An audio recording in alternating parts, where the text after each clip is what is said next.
Olá pessoal, tudo bem? Vamos iniciar nossa aula do 9º ano que tem como seguinte tema: propriedades gerais da matéria. Quando se fala em propriedades gerais da matéria, temos que primeiro lembrar o que é matéria. Matéria é tudo aquilo que tem massa e ocupa lugar no espaço. E aí, essa matéria ela pode ser transformada? Sim, ela pode ser transformada. Mais na frente nós vamos reconhecer o que são os processos físicos e os processos químicos, que são aqueles processos que alteram a matéria. E essa matéria ela pode ser transformada. Só que para a gente poder entender primeiro essa parte da matéria em si, nós temos que estudar os compostos orgânicos e compostos inorgânicos, que também fazem parte de toda a matéria que é transformada. Então vamos lá. Qual é a diferença de compostos orgânicos e inorgânicos?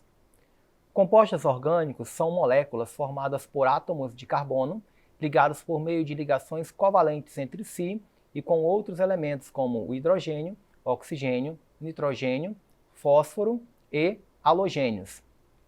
Observação: nem todo composto que tem carbono é orgânico, por exemplo, o CO2. Então, conforme essa figura que vocês observam, vocês estão vendo aí um chamado ácido carbônico. E nós temos aí também o ácido fórmico. São dois compostos completamente diferentes. Observando o ácido fórmico, que ele é um composto orgânico, nós observamos que entre ele há ligações. Nós temos aí o carbono no meio. O carbono ele é um elemento químico representado pela letra C. Isso aí você já deve ter observado quando se trata de tabela periódica. Se não viram tabela periódica, também nós vamos estudar essa parte, que fala dos elementos químicos. Então, o C, que está lá, significa carbono. O carbono está no centro, fazendo duas ligações com o oxigênio. Nas pontas, nós temos o hidrogênio e uma ligação com o H. Então, esse elemento, eu considero ele como um elemento orgânico, porque tem ligações de carbonos, e eu tenho também outros elementos químicos aí, como hidrogênio, oxigênio, Nós temos aí, pode ter também o fósforo, o nitrogênio, mas nem todos são orgânicos, como por exemplo o CO2. O CO2 ele é um gás tóxico, que nesse caso, por exemplo, pela queima de combustível fóssil, ele pode ser jogado na atmosfera, mas ele não é orgânico, pelo fato dele aí, ele ser aí um gás que pode prejudicar a saúde do ser humano. Compostos inorgânicos são todas as substâncias formadas de pelo menos dois elementos diferentes e que não contenham em sua estrutura átomos de carbono, formando cadeias ligadas ao hidrogênio. Então nós temos aí o ácido carbônico, Nós temos aí um carbono que está central, e aí nós temos outras ligações com outros oxigênios e hidrogênios na ponta. Pelo menos aí nós temos dois elementos químicos diferentes, Que nesse caso, sua estrutura, ele é formado por outras cadeias que está dando aí com o hidrogênio. Então o formato dessas ligações químicas, tanto de compostos orgânicos e inorgânicos, sempre vão ter um carbono ligado a ele. Então, para a gente começar a falar de compostos orgânicos naturais, nós temos que falar de compostos que são produzidos pela própria natureza, como, por exemplo, aqueles que são feitos por combustíveis fósseis de milhões de anos, como, por exemplo, o petróleo. Temos também compostos que também são para a nossa alimentação, que diariamente estamos conosco, como, por exemplo, carboidratos, proteínas, lipídios. Então, quando se fala de carboidratos, estamos falando aí de alimentos essenciais que todo dia se alimentamos, como por exemplo um açúcar essencial que é a glicose. Essa glicose ela é necessária aí para a nossa energia ser transformada. Essa glicose ela vai ser quebrada. Quando você come algum tipo de carboidrato, ela vai ser quebrada até ser transformada em glicose. Lipídio nada mais são do que gorduras, que também é uma fonte de nutrientes para o ser humano. E também temos proteínas, que o nosso corpo também ele é estruturado de proteínas. Um exemplo é a cor da nossa pele, que é chamada de melanina. A melanina é que nos dá a cor da nossa pele e ela é um tipo de proteína. Então, nós temos aí alguns alimentos, como por exemplo o ovo, que é proteína, temos a carne, que também é proteína, Nós temos aí vegetais, que também têm alguma quantidade de carboidratos. Temos aí óleos, que são compostos de lipídios. Temos também gorduras, tanto a gordura animal como a gordura vegetal. E todos eles têm compostos de ligação de carbono.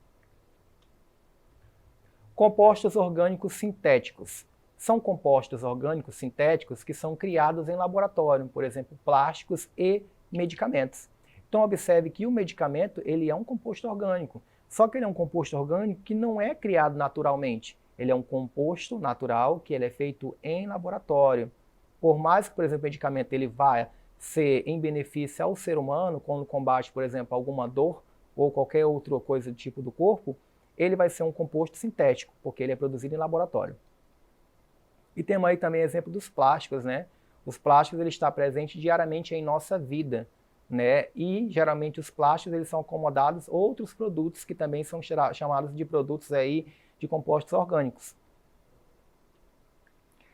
Propriedades dos compostos orgânicos. As principais propriedades desses compostos são combustibilidade, facilidade em sofrer combustão e liberar energia. O que é combustão? Combustão é a facilidade em que esse tipo de material vai poder pegar fogo. Tá? Quanto mais combustível ele tiver, mais capacidade de combustão ele vai ter. Ou seja, ele vai ser muito rápido poder sofrer uma variação de temperatura.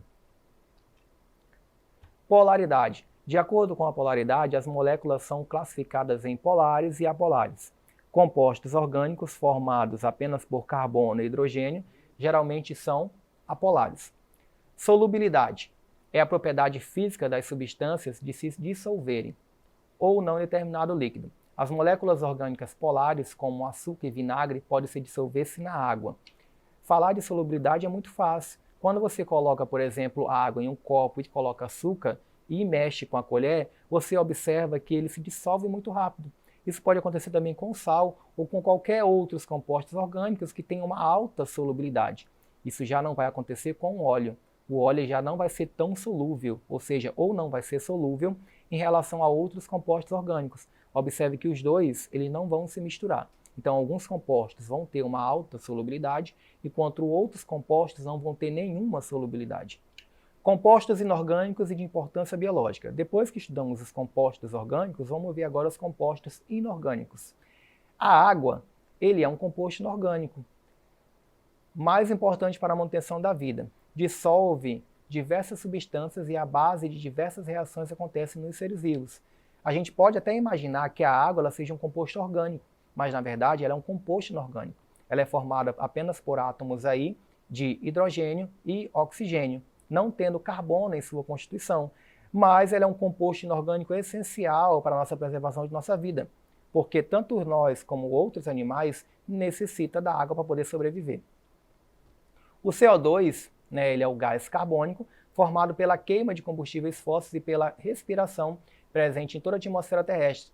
Pode gerar chuva ácida e prejudicar a camada de ozônio. Então o CO2, né, como eu já havia falado para vocês, ele é um combustível, né, bem tóxico. Ele tem uma alta capacidade aí de ter uma combustão, né, ou seja, ele pode ter uma queima muito rápida. E ele, nesse caso, aí, o fato dele ser tóxico, ele é um composto, então, inorgânico. Cloreto de sódio, o famoso sal de cozinha, é um mineral necessário para a manutenção da sobrevivência de todos os seres vivos. Controla a quantidade de água no nosso corpo. Então, cloreto de sódio também ele é um composto inorgânico, né? E é um composto fácil também de ser encontrado na natureza. Por exemplo, quando se fala na água do mar. A água do mar tem grande quantidade de sal. E essa grande quantidade de sal, né, ela regula, então, por exemplo, no nosso corpo, essa quantidade de água que temos no nosso corpo.